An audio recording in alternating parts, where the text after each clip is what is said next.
Good afternoon, everyone, or good morning if you're joining us from Vancouver. I'd like to welcome everyone to the SOLIDWORKS Simulation 2017 event. And what we'll be doing today is going through all of the new features in a little bit more detail than you guys have seen before. If anybody tuned in to one of our launch broadcasts last week or the week before, you would have seen me talk about that just a little bit. We're going to take more of a deep dive today. So we have a lot to cover. We're going to start with an introduction to the 2017 release and basically what the themes are and what some of the new features are. We'll talk about what's new in simulation. Then we'll move on to the other products, flow simulation and plastics. And finally, at the end, we'll open it up for a couple of minutes of Q&A and then hopefully answer any questions you guys have. So let's start with the introduction to Simulation 2017. Now, there's a few different themes this year for SOLIDWORKS Simulation, and really, the first thing SOLIDWORKS is focusing on is more power and performance for the users. So we have some excellent new tools this year that will really help you understand your design with putting in more, with less effort up front. Now, another big feature would be more automation and time savings. They're trying to find ways to make your analysis faster and spend less time worrying about setup and more time looking at results. Finally, on that theme of results, easier communication of results. You'll see across all three simulation products this year, there's some great new communication tools and ways to make it even easier than ever to play with your plots and plot tools. So let's have a look. We'll start with what's new in SOLIDWORKS Simulation. Now, there's some great new features, and you guys may have seen some of these. One of the first things we will talk about today is automatic solver decisions and hotspot detection. So let me just quickly switch over into SOLIDWORKS, and we'll get into that, and we'll also talk about some plot tool improvements. So we're going to look at this Myo Pro housing, and we're specifically going to look at the battery cover from it. So let me open that up. Now, we have a symmetry configuration we're going to use. We're just looking at half of the door, actually more like a quarter of the door. And what we'll be doing is setting up a simulation to depress the little side tab here. We'd like to find out when we press those tabs in about 2.5 millimeters to clear the top shell and open the device, will we break? Are we going to see too high of a stress in that location? So let's take a quick look at that study. Now, I've got some of this set up already, and we basically fixed one edge of the part. We have symmetry applied to the other edge on the back of the part. And finally, I've depressed the tab here with a prescribed displacement of almost 2.5 millimeters. So let's go through and run this. Now, often when you run a study, you'll end up getting a message popping up, maybe partway through, saying that excessive displacements were encountered or other things that are kind of waiting for a decision for you.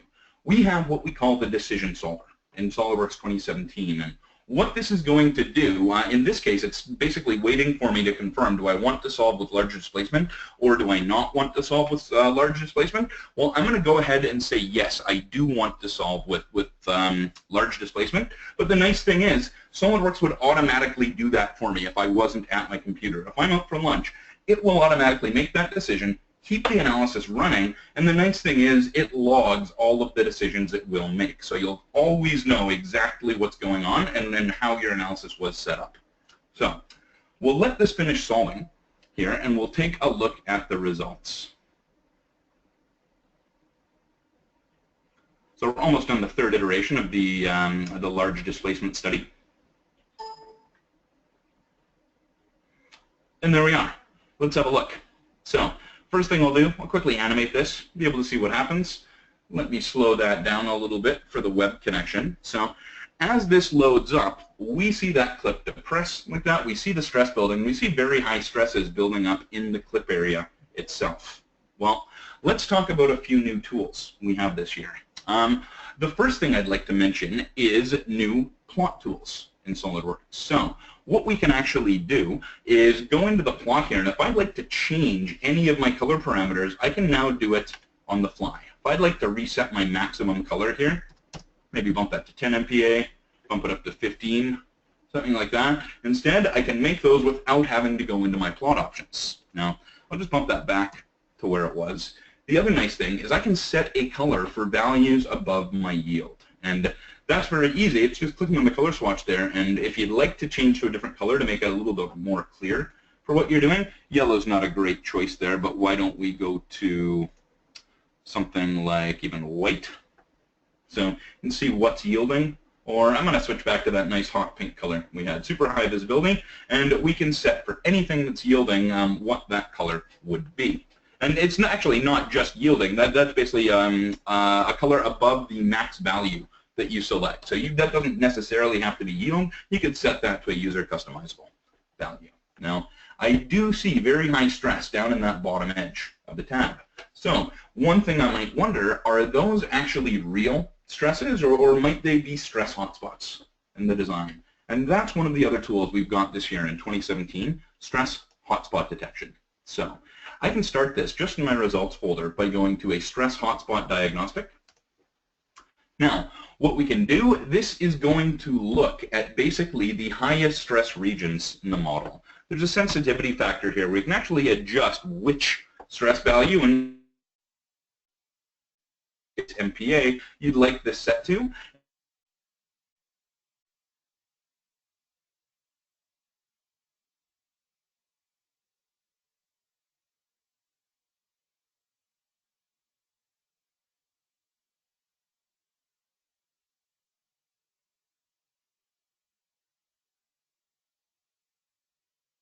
Let me run that one more time so we get the graphic. Like that shows me right here, this little graph, hotspots are areas where your stress actually won't converge, where you've got basically singularities in stress. Normally, we've got nice rounded corners on things. We can go in and refine the mesh, and we're going to see the stress increase and then slowly converge to a solution. But in areas where you have sharp corners, you will see divergent stress. And if these red bars are stress, you could try smaller and smaller mesh sizes there, and you're going to shoot up to a theoretical infinite stress in that point. So being able to identify where those hotspots are is a very nice tool.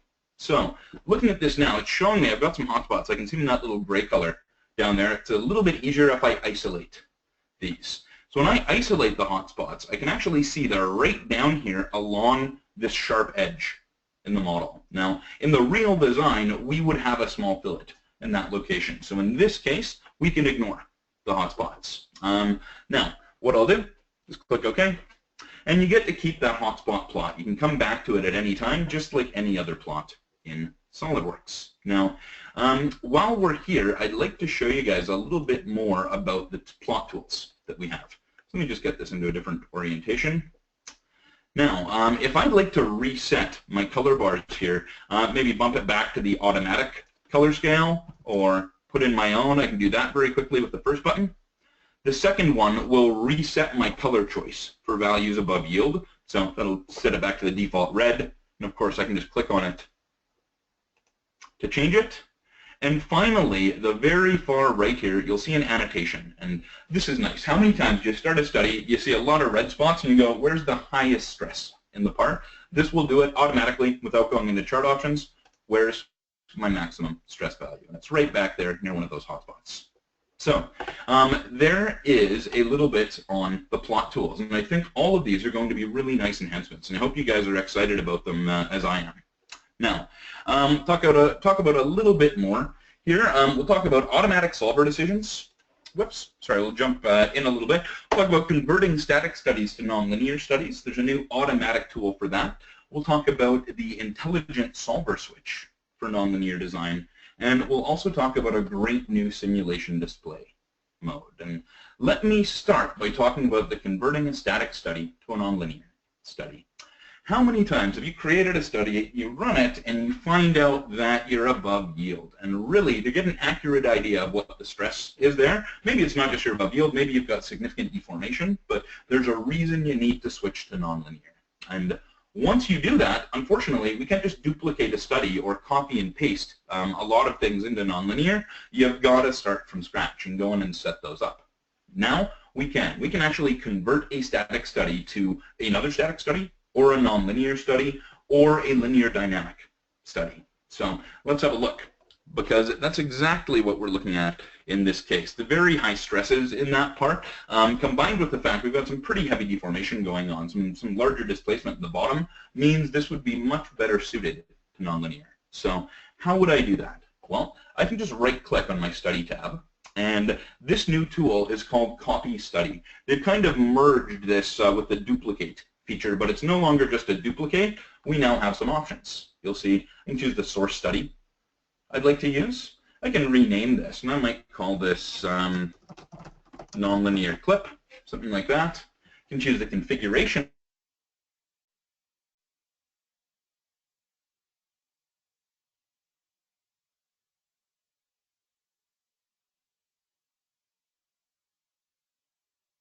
And everything's transferred over correctly. And we'll use this to talk about another nice nonlinear feature.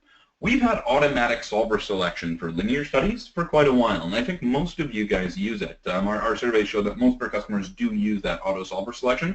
It will choose whether the FFE plus solver or the direct sparse solver is going to be faster for you. But nonlinear, it's kind of up to you to choose that. We now have the automatic solver selection for nonlinear studies. So this will actually go in and pick the most efficient solver to use, meaning you can focus less on mechanics of what solver to use and more about looking at the results of your nonlinear studies. So let's actually take a quick look at this. I've got a finished version of this, and I'm just going to quickly load it up.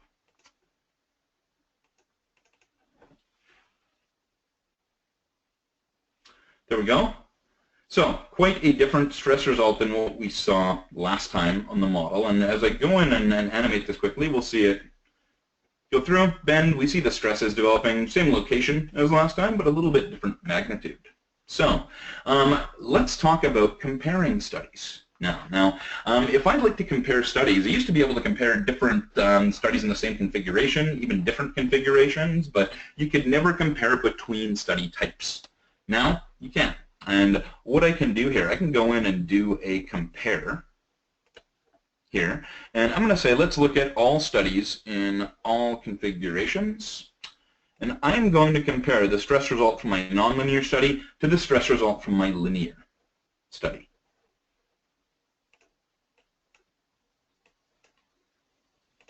Just like that.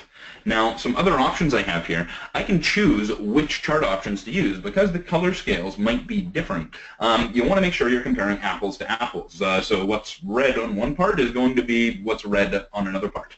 So I can now go in and pick one of these. And I'm going to pick the nonlinear studies color scale for this.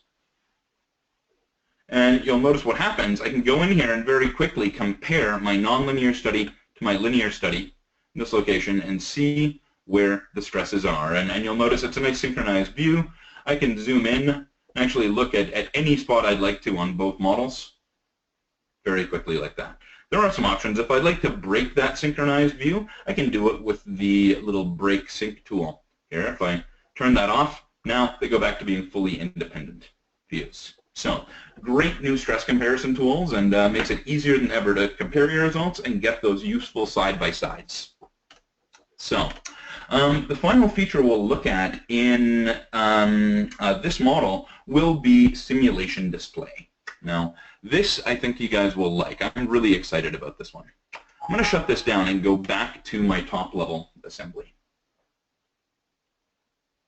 So here's the assembly. I'd like to pop over to a completed study here, and here we actually have a study of the battery door being forced outwards or loaded outwards. You'll see that in a second.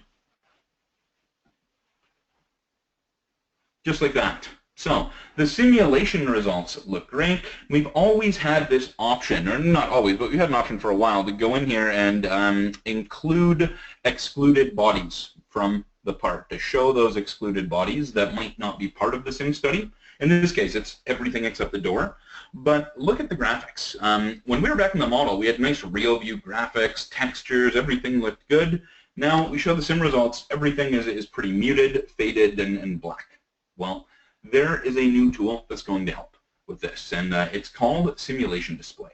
This is going to let us show those simulation results and actually, while showing the rest of the model with real view graphics or even photo view 360 rendering. So what I'm going to do, I actually need to, and you guys may want to keep this in mind as well, I got tripped up on sort of where to find this. It's normally underneath your view settings, and you'll see when I'm in my view settings here, I don't actually see simulation display. I actually have to go off my simulation study. I've got to go back to the model. There you go. Now that I'm back at just the model tab, I have access to simulation display. So I'm going to turn that on. It's going to show me any simulation studies I have for this assembly and any plots that I can pull up from those. So I'm going to go in and say, let's pull up a stress plot. There we are. And notice how nice that looks. We see all the stress there, but I can zoom in. I still have all of my textures, all of my colors. Everything else looks professional here. Now, simulation display has some other options as well. You can go down here and talk about different ways I'd like to show this. Would I like to show the deformed result? Well, I can do that. If I'm doing that, I lose the edges on the part, so I might want to put the whole part into just shaded with no edges. You'll see, looks quite nice there. I could also go in and show my mesh if I'd like to. So take a nice screenshot with the mesh overlaid in the part, and again, that even works with the deformed results. Finally, if this is something where I'm using it to communicate the stress, not just the fact that it's analyzed, but maybe what the magnitudes are, I can bring up the legend here as well. So that legend, just like in another simulation plot, we can go in and reposition that if we'd like to. I also have other options I can set for display down here. How much reflection would I like on my part? You'll see if I turn it all the way up here, it actually just goes to like a mirrored surface finish and I don't see the colors, or all the way down. So there's no reflection, it's just flat and simulation colored. Now, I can also change the brightness of the rendering. Every once in a while, depending on the lighting and your environment and your scene, you may get a mismatch. It might look like all of your parts are very, very bright, except your sim result that's dark. Well, I can actually bump the brightness up a little bit. So if that's too dark for me, I can take this and scale it up, make it a little bit brighter or a lot brighter, depending on how much you want that to pop and then how much you want it to mesh with the rest of the lighting in your model. So that is simulation display. Try it out, guys. I think you're going to like it as much as I have so far. Now, let's pop back to the PowerPoint for a moment. I'd like to talk about a few other features we have. These are some really, really nice ones that we actually didn't cover at all in the launch presentation last week and the week before. So what we have here are some new tools for contact sets, beam features, and even simulation macros this year. So let's talk about contact sets to start with. Contact sets are great. We use them a lot, and we have a lot of control over how we'd like to apply them. But we've always had to edit them one by one. With complex models, and I'm sure a lot of you guys are aware, this can be really, really tedious to do. Well, let me show you a new feature. I'm going to open up this part right here, and I've got a, oops, having issues with my toolbox connectors. I haven't opened this with this version yet. Now, once it's open, I'm just going to pop over to one of my simulation studies, and let's take a look at some of the contact sets here. So, you guys may remember this. I've used this model in other webinars before. When I pop into my contact sets, I have a lot. Bonded, no penetration, etc. Now, if I'd like to change some of these, I could do it one by one, but here's the neat thing. I can actually select multiple sets and change them.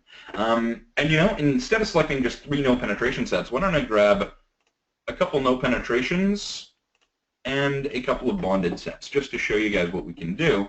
I can now take multiple contact sets of different types and edit them as one group. Warns me here, the selected contacts contain mixed contact types. Click yes to convert them all to a common contact type. So yes, that's what I want. I can go in here and choose any of the standard contact definitions. So I'm going to say, let's change all of these to no penetration in this study. So we're going to no penetration. I have all my standard options, friction, gap options, etc. Click OK, and that's done. It's gone in. It's converted all of those into no penetration contacts for me, and you can see this saving a lot of time on your own models. Now, once again, all you have to do is pre-select the contact sets. So pick multiple sets. They don't have to be consecutive. Right-click and edit them, and you'll have that capability. Now, another nice thing I'd like to show you guys is beam enhancements. We have some really nice enhancements to beam analysis this year. So let me pop that open. We'll look at a simple little conveyor frame. If you guys have taken our weldments course before, you have seen this part. So let's have a quick look. I have a static study defined, and I'm just going to look at the results quickly. I have a load pushing downwards on all the beams, and then I'm loading into this front sort of corner closest to the screen. So to animate that, it's going in, it's flexing, it's deforming like we'd expect it to. Now let's talk about a very common design scenario with beams. I run this analysis. I've taken all the time to set up my joint group, set up my loads and fixtures, and I run it, and I find out the stress might be too high. Or maybe the deflection's too low. I could even maybe use thinner sections. But regardless, I'm going to need a material change or sorry, a profile change in here. So let's do that. Now, in previous versions, if I went in and edited any of my structural members, so changed their length, their size, the wall thickness, or even the type of member, it's going to break my joint group. I'm going to have to go back, redefine my joints from scratch, might have to redefine a bunch of loads and fixtures as well, and any contact sets with solids that are in there. It's a huge pain. Well, this year, much, much easier, guys. I'm going to go in and just edit the structural member here, and what I might do, instead of 3 by 3 by 1/4 inch wall, I'm going to change this to a bigger size. Maybe I want 4 by 4 by 1/4 inch wall. Something like that. So, bigger. Well, when I pop back into my static study right now, you know what? I just realized I didn't align that section. It's no longer flush. Let's make another change. I'm going to pop back here, edit it one more time. I'm just going to locate that profile just like this. So everything's on the inside line. Now it's all flushed out. Watch what happens when I pop back to my static study. You'll see a little message pop up very quickly here. It says calculating joints, and beam joints are recalculating. I didn't lose my joint group. I didn't lose my fixtures or loads. I do have to remesh it, but I can remesh that very quickly and run it. And within literally seconds, we're looking at results with a design change. With complex frames, if you had 20 or 50 or 100 members in there, this could take a very, very long time if you had to go back and redo your whole joint group and all of your model setup. So, great tools. We'll talk about one more nice tool for beams. I can actually go in and apply remote loads with beams. Now, was never possible before. You'd have to do it with solids instead, and if you wanted remote loads on a beam, you'd have to sort of add some solid plates, bond them to the beams, and then put remote loads on your solids, and creating a totally unnecessary step. Well, we can now do remote loads with beam elements, no problem. You'll see we have all the typical selection sets, can apply these into joints or whole beams or corners, etc. Now, the one final simulation enhancement we're going to talk about, actually, you know what, there's two left. First one will be simulation macros, and I'm not going to show anything on simulation macros today, guys, but we will have we do have the ability to create macros with simulation. So you can go in and define macros to create studies, apply loads, and set up some of those common simulation tasks. If you do a lot of the same tasks over and over again, starting something, applying similar loads, similar fixtures to a part, you can simplify that out and create a nice custom simulation macro for yourself.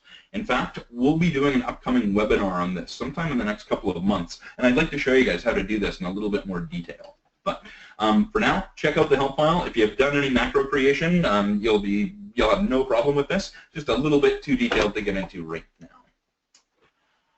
Finally, one of the most anticipated features in Simulation 2017 is offloaded simulations.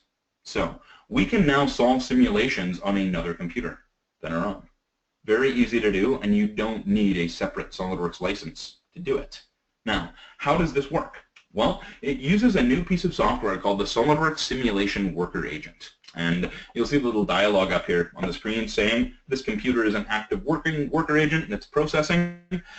So this is a great way to slave off analysis to another machine, or maybe a faster machine or shared machine in the office, and leave your computer free for doing your own work. Well, how do we do this? Well, very easy, guys. There's 3 basic steps. To start with, you need to install the Simulation Worker Agent on any computers that you'd like to be able to use to solve. They don't need a full SOLIDWORKS install, just the Simulation Worker Agent, and this is now available with the Installation Manager in 2017. So just fire up the SOLIDWORKS Installation Manager, choose that you'd like to install the worker agent, and go. Then we're back on your computer now, and we need to do two things. First, we need to turn on the offloaded simulation option. Then we can use the Manage Network tool to select which worker computer we'd like to use. So I'll show you guys a quick example of that. Let's say I pop in here and over to my Sim tab. Let's jump to my simulation study. And you'll see these new tools just out at the end of the simulation toolbar. So right here, Offloaded Simulation, Manage Network. So with Manage Network, I can go in and it's going to do a network search. And I guess that's another thing I should mention. Your computers do have to be on the same network and visible to each other, but you can very easily add computers in here. Anything visible on the network, you can add, put it in there. As long as it has the worker agent, you can then use it. So once you've told SOLIDWORKS which computer you'd like to use, then, let me just cancel that, then I need to turn on my offloaded simulation option. And that's just a toggle. Guys, I'm just going to turn it on, and it tells me here it's going to offload the equation solve part of my solver to another machine. Then it's going to bring it back. And this actually uses a new solver this year called the Intel Network Sparse Solver. Now, if you can solve with the direct sparse solver, this will work fine. Things that aren't using the direct sparse solver aren't really eligible to be offloaded, but anything that normally uses the Intel direct sparse or can will be automatically switched over to the network sparse solver to run this. So that's it. Now you'll see that's turned on. When I click run, it would actually be going out to a worker computer and then running it there. Well, let's talk about some of the other tools, guys, and hopefully you've enjoyed what we've seen in Simulation 2017, and it really is a great release. Validating your designs, verifying and interrogating your results, and communicating those details has never been easier. Again, it's with the theme of simulation this year, which is kind of spend less time being a simulation expert and more time dealing with your results. So let's take a look at flow simulation. Now, with flow simulation, unfortunately, there is not a working demo set for some of these components yet. So I'd love to do a follow-up webinar a little bit later on with these guys. So the first one, we'll talk about using conditions from a low-level component here. And what this will let me do is very quickly take a thermal study that was done on one part and bring it up to the assembly level without needing to do any significant work there. So in a case like this, imagine we were looking at this PCB here. Now, I'm not sure why my graphics keep disappearing. Right there, it's set to do an autoplay thing. So anyways, we'll leave it on this view for now. Now, imagine we were looking at the PCB. Well, when you're ready to start looking at maybe a higher level assembly, like the whole enclosure, something like that, you no longer need to go in and set up that PCB from scratch. All the heat loads and the contact in there, that will be done automatically. You can simply go in, say import conditions from the model, and do it. So that can save you a lot of setup time, but there's an even more powerful feature here, which is libraries. So the nice thing with that is you're going to be able to take components that you use often, whether that's a certain chip or a heat sink with the heat load applied to it, capacitors, even entire boards, etc., and save them out to a library. Now, when you want to use those again, it's as simple as bringing the part in from the library, telling flow simulation to use that reference flow study, and you're good to go. Now, that's one very nice enhancement this year. Another really good one is multi-parameter optimization. So what this will do is now let you set up multiple studies, multiple parameters in your optimization study. We've always been able to do this with one variable. So if you wanted to go in and say change the size of an orifice or an opening and see how it affects your flow field or your pressure drop, you could do that. Or you could go in and change flow parameters as well. If it's not a geometry change, maybe you're changing the inlet pressure or inlet flow rate or back pressure at the outlet, etc. Now we can do two parameters. So you can give it two dimensions or a dimension and a flow parameter or something like that. Any of the geometry and flow parameters are available as variables. Now you can use them both very quickly. Now This is going to break down some barriers for flow optimization. Just like our other optimization tools in our FEA software, I highly recommend using these parametric studies and optimization studies. They can save you a massive amount of time. Great things where you can set them up, let them run overnight or even over a weekend, and come back to the optimal design with very, very little work from you. So it's breaking a lot of design barriers, and it's giving you power to quickly set up your most challenging validation problems and let flow simulation handle the work. Now, the next thing we'll do, I'm going to move on to SOLIDWORKS Plastics. And Plastics actually has the most enhancements of any of our simulation tools this year. Plastics is a highly, highly developed product. Guys, it's being developed like crazy. If you guys have been following it for the last few years, you'll know there have been some of the biggest enhancements to that product sort of imaginable. It's night and day from where it was 3 or 4 years ago. Now, what do we have this year? And sorry, my PowerPoint's being a little weird and flipping slides here. We're going to talk about automatic and assigned meshing to start with. Very easy to use here, guys, and we've always had the two options, sort of assigned size or automatic. We now have a blend where you can say assign size for some geometry and let SOLIDWORKS use the automatic tools for the rest. We'll jump into this in a moment. We can also use previous designs. Great time saver. You no longer have to set up your entire plastic analysis from scratch. Finally, runner draft. You can go in and add draft to runner sections, drafting down to gates, drafting up the runners and into sprue segments, etc. We'll talk about some other great tools too related to valve gates and control valves. So we have some automatic control valves where you can have gates open at certain times, whether it's a certain time or once a certain volume has been filled, etc. And of course, that's logged for you. If you set it to open at a volume ratio, it will give you the timing out of it. So some other nice things. We have the ability to customize min and max values, just like we're used to in FEA, and now in the CFD tools, you can very quickly go in and customize your min and your max values to give you appropriate displays, and they've totally revamped the weld line display. They've color-coded weld lines for the last couple of years, but it was actually kind of backwards. Blue was the smallest angle, and red was the most acute angle where the flow front meets, and it was a little counterintuitive. This has now flipped the display backwards and made it, in my mind, a lot easier to sort of understand.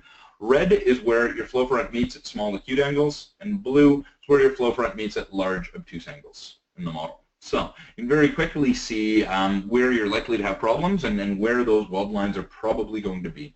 Okay. We have a speed control for animations this year, which is nice. It's always been a pain to sort of pause those, try and pause them at the exact right moment when they're going very quickly. We can now slow it down. And one more slide before we jump into the actual demo, improved cooling accuracy this year. Now, new way to, basically some new calculations actually calculating the cooling time, and we can now include the mold open time into the cool solver calculation. So when you're trying to calculate cycle times out of this and get those cycle times down, you can do it in as accurate a way as possible. So it's great that we can see these slides, but I'd like to show you guys the real thing. So let me jump into SOLIDWORKS Plastics.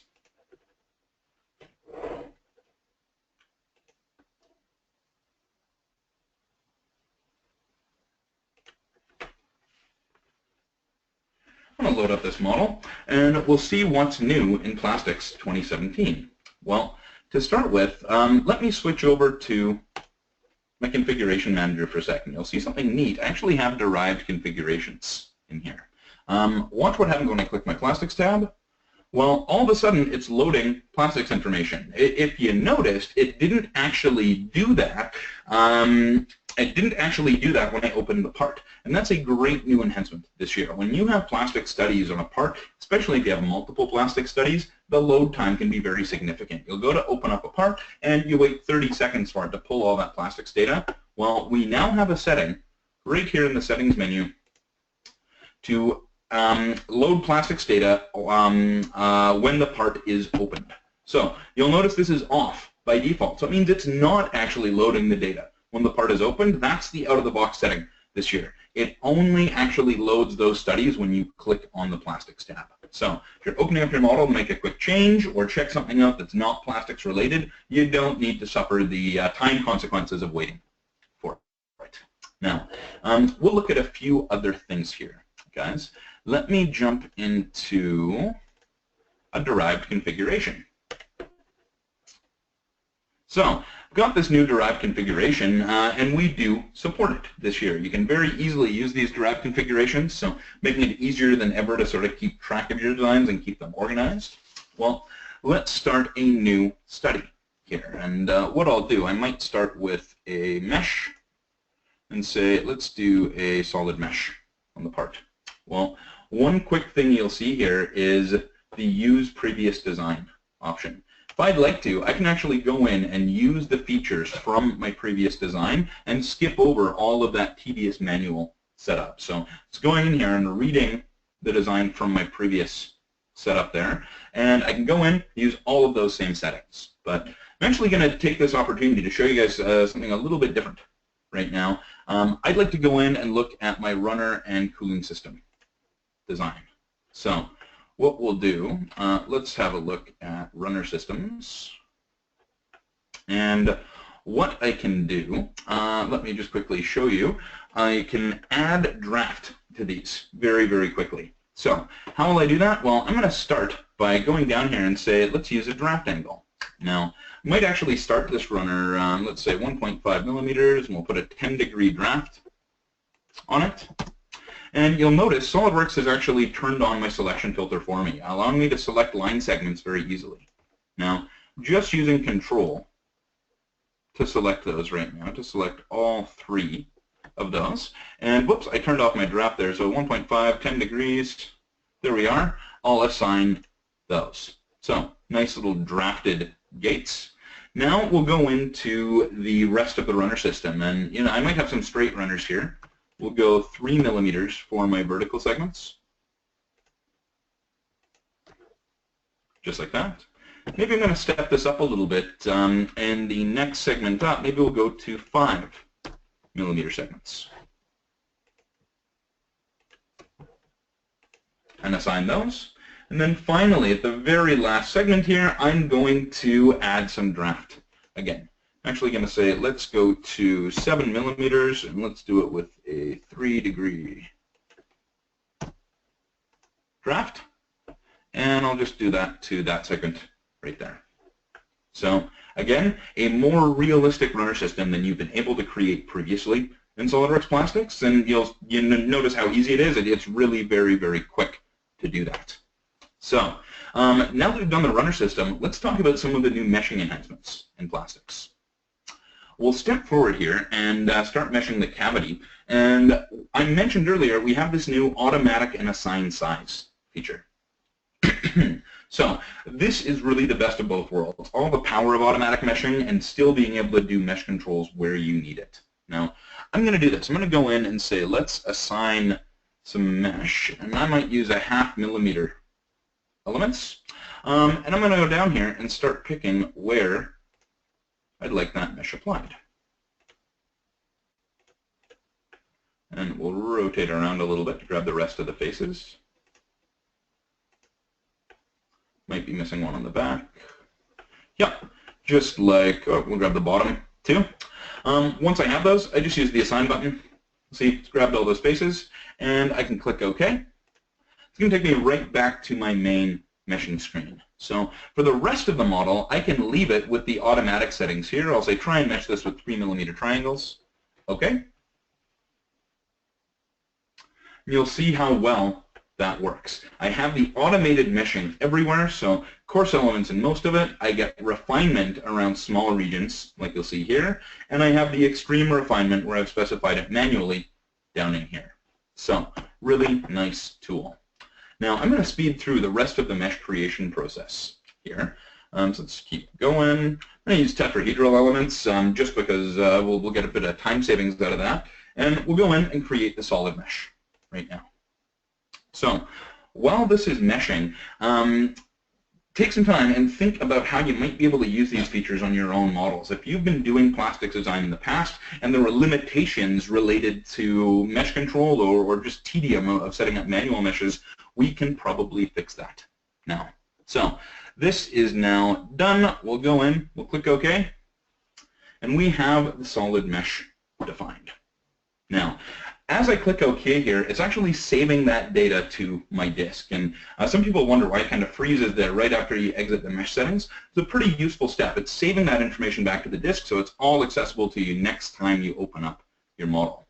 So let's go in and set up an injection location.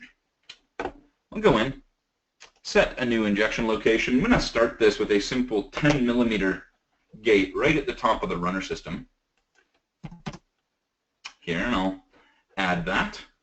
And I'll use this opportunity to talk about the new control valve feature, too. So I mentioned these new control valves and some automation there. Well, I can quickly go down to set control valves at my gate locations. Now, I can do that manually just by going in and selecting them. You'll see it's found one of them there. But I can do this automatically as well. This button, automatically add valves, says it's found these 3 interfaces between my runner and my cavity.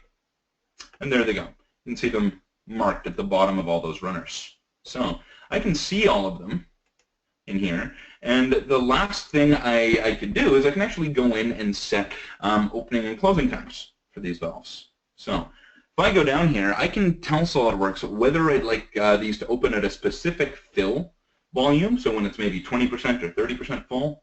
I can set a specific time in seconds to turn any of these on or off. Or I can use the new powerful automatic feature. And in this case, I'm going to use a volume ratio feature. So I'll go back to volume ratio, and I'm going to say here, for this middle valve, the one I have highlighted, I'm going to set that between 30%, between 30% volume and 100% volume. So that valve will open when 30% of the model is filled, and it won't close basically through the entire fill. It'll open at 30% and complete the fill. So I can click OK and let that run. Now, the next thing we'll do, we'll have a look at some of these results. So I'm going to pop back to a completed study.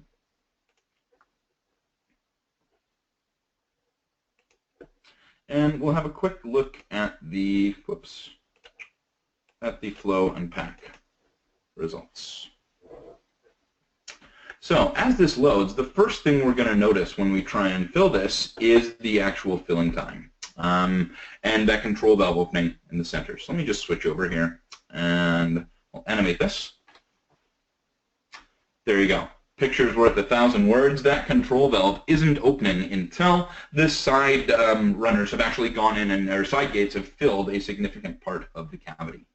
So great tool that way. Now, I'll also show off the new weld lines here and the animation speed control. Let me speed this up here or slow this down. Now, when I'm stopped, I have access to my speed slider. So if I want a very slow version of this, I can do it.